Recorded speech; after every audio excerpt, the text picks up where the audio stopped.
खुलुमबाय बे समाव बडलेण्ड इंखं टेलिभिजननि स्टुडिअ मिथिका नार्जारी दिनैनि गाहाय रादाबफोराव दङ।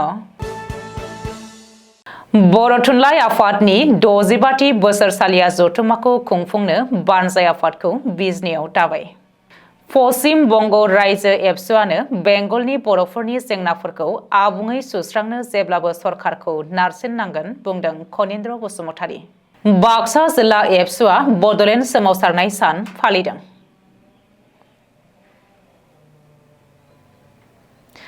डिब्रुगढ़ मुलुगसोलोंसालिनिफ्राय ड्रन टेकनिशियान ट्रेनिंनि सेथि फेजआ पास आउट जाबाय। लामा जाब्रबथायाव सानै लाइमोननि जिउ खहा।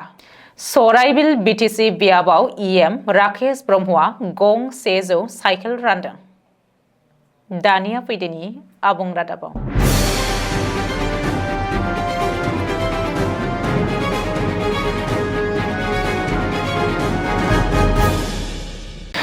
बिजनी जिल्ला थुनलाइ आफादनि बानजायनायाव दिनै मिरु बर' थुनलाइ आफादनि 65थि बोसोरसालिया जथुम्माखौ फैगौ 2026 मायथाइयाव खुंफुंनो थाखाय बानजाय आफादखौ दाफुंबाय।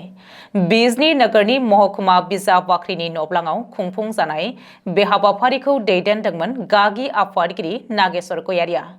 बानजाय आफाद दाफुंनाय बे मेलाव नुजाथिदोंमोन बर' थुनलाइ आफादनि गागि आफादगिरि डक्टर सुरत नार्जारी, लेङाइ आफादगिरि नीलिमा बसुमतारी, गाहाय नेहाथारि नीलकान्त गयारीजों लोगोसेनो जायगानि गोबां माननि सुबुंफोरा नुजाथिदोंमोन। बानजाय आफादनि आफादगिरि महरै सायख'जायो बिजनी बियाबनि बारग' एमएलए कमल सिंह नार्जारी, लेङाइ आफादगिरि महरै सायख'जायो प्रदीप बायन, अरुण चन्द्र मुसाहारि, गाहाय नेहाथारि महरै शुक्लेश्वर बसुमतारी, समनाथ बसुमतारी, भबानी राय, दारेन्द्र बसुमतारी, चिफ पेट्रन महरै बिटिसिनि गाहाय मावफुं सोद्रोमा प्रमद बर', पेट्रन महरै एमएलए अजय राय, बिटिसिनि बारग' deputy chief Kampha Bargayary, MP Rwngwra Narzary, Jayanta Basumatary, Raimali BEd कलेजनि चेयारमेन राजेन बसुमतारी, बारग' मन्त्री चन्दन ब्रह्म, बोसोनगिरियाव बारग' एमएलए कमल कुमार ब्रह्म, सतीश ब्रह्म, सन्तला बसुमतारी, बिमल बसुमतारी, सुकुमार बसुमतारी, बलराम ब्रह्म, पुलिचरन बसुमतारी, दामोदर बसुमतारी आरो अरुण कुमार बसुमतारी। बेबायदियैनो गासै मोन 24 साब कमिटि एबा दालाय आफादफोरखौ दाफुंनानै लानाय जायो। पश्चिम बंग रायजो दुलाराय बर' फरायसा आफादनि खुंगा 4थि बोसोरसालिया जथुम्माखौ देग्लाय आलिपुरदुवार जिल्लानि सिङाव थानाय सेखामारि एबा मादारि हाटआव सानसेनि मेहेरगोनां हाबाफारिजों खुंफुंनाय जायो। बेनिनो थान्दै मेलखौ बेखेवनानै होयो दुलाराय बर' फरायसा आफादनि गाहाय नेहाथारि खनीन्द्र बसुमतारीया। थान्दै मेलखौ बेखेवनाय बुब्लियाव एबसुनि जोनोमनि जारिमिन, जोनोमनि उननिफ्राय बर' हारियाव एबसुनि बिफाव आरो माहारिबादनि सायाव गुवारै बिबुंथि लाखिनानै पश्चिम बंग रायजो एबसुआनो बेंगलनि बर'फोरखौ जेब्लाबो खौसेयै लाखिनांगोन होननानै एबसुनि मावथिफोरखौ थांखिनानै खावलायो एबसुनि गाहाय नेहाथारि खनीन्द्र बसुमतारीया। मख'नो गोनांदि पश्चिम बंग रायजो दुलाराय बर' फरायसा आफादनि खुंगा 4थि बोसोरसालिया जथुम्मानि थान्दै मेलनि गेजेरजों गोजाम आफादखौ सिफायनानै गोदान आफादखौ आफादगिरि महरै मुस्रि प्रताप खारजि आरो मुस्रि शान्तिमय नार्जिनारिखौ गाहाय नेहाथारिनि बिबानखौ होनानै गोदान आफादखौ आबुङै दाफुंनाय जायो। बङाइगाव जिल्लानि सिङाव थानाय बयथामारियाव थांनाय 16 फेब्रुवारि खालि मोनानि समाव गुलि फायरिं खालामनाय जाथायखौ पुलिसआ सोराङाव लाबोदों।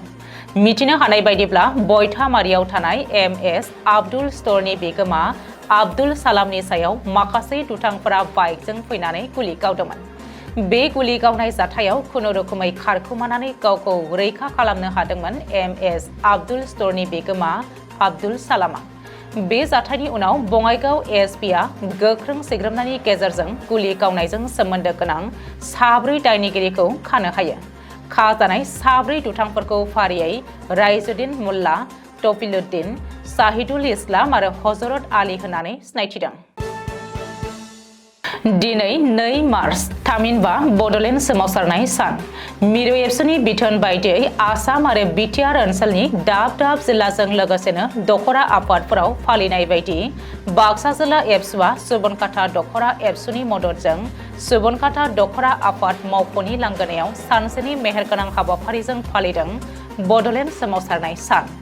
बे हाबाफारियाव बाहागो लानानै बाक्सा जिल्ला एबसुनि आफादगिरि नन्देश्वर बर'आ गावनि बिबुंथिनि गेजेरजों दिनै बर'फोरा बड'लेण्ड रायजो नागिरनानै सोमावसारनायनि गेजेरजोंनो भारत सरकार आसाम सरकारजों बर'फ्रा मोनथाम गोरोबथा खालामनानै हारिखौ गायसननायनि खामानिखौ एसेब्लाबो मावनो हादों आरो सानसेब्लाबो बड'फानि सिमां आलादा बड'लेण्ड रायजो सोरजिनाय सिमां बे मोगथां महर मोनगोन होननानै बुंथियो। बे हाबाफारियाव बाक्सा जिल्ला एबसुनि गोबां बिबानगिरिफोर गुबुन गुबुन दखरा आफादनि आफादगिरि नेहाथारिजों लोगोसेनो गुदि बर' थुनलाइ आफादनि बिबानगिरिफोर आरो गोबां सानसुमै मेलेमजिबि बिथांमोना बे हाबाफारियाव बाहागो लादोंमोन। डिब्रुगड़ मुलुगसोलोंसालिनिफ्राय सेथि फेजनि ड्रन टेकनिशियान फरायसाफ्रा पास आउट जाबाय।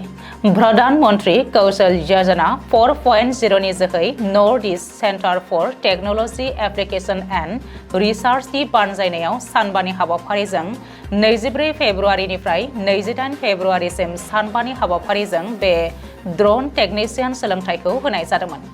ड्रन टेक्न'लजिनि गागि फोरोंगिरि डक्टर कौशिक दास आरो भार्गव ज्योति सयखियामोननि हेफाजाबाव बे हाबाफारिखौ जाफुंसार होनाय जायो। कामरुप जिल्लायाव थानाय सयगाव ओनसोलाव लामा जाब्रबथायजों सानै लाइमोना जिउ गोमादों। लोगोसेनो सासे लाइमोना गोब्राब जोखोम जानायनि खौरां मोन्दों। मिथिनो हानाय बायदिब्ला गंनै बाइकआ मोगा मोगि सौग्रावनायनि जाहोनावनो समिरन दास आरो हिरक ज्योति दास मुंनि सानै लाइमोना जायगायावनो जिउ गोमादोंमोन। लोगोसेनो बाइकआव गाखोनाय प्रितम तालुकदार मुंनि सुबुङाबो गोब्राब जोखोम जादोंमोन। जायनि जाहोनाव फाहामथाय होनो देहा फाहामसालियाव थिसननाय जायो जोखोम जानाय प्रितम तालुकदारखौ।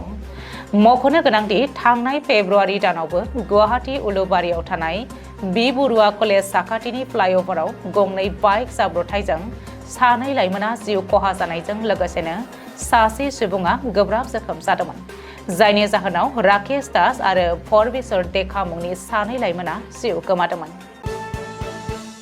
क'क्राझार जिल्ला गसाइगाव महकुमानि सिङाव थानाय सराइबिल बिटिसिएलए बियाबनि हाब्रुबिल इउएन गेवलां गेलेग्रा फोथाराव फिसारि बिफाननिफ्राय गासै 100 सा ना फानग्रा, बेदर फानग्रा आरो गुबुन गुबुन फालांगि खालामग्रा गोरिब सुबुंफोरनो माखासे फालांगियाव हेफाजाब जानाय बायदियै गंफा साइकेल राननानै होदों इएम राकेश ब्रह्मआ। बे साइकेल राननाय हाबाफारियाव मिरु इउपिपिएलनि गाहाय नेहाथारि राजु कुमार नार्जारि आरो गोबां इउपिपिएल दैदेनगिरिफ्रा मैखोमै बाहागो लादोंमोन। दिनैनि रादाबा एसेनोसै, गोजोन्थों।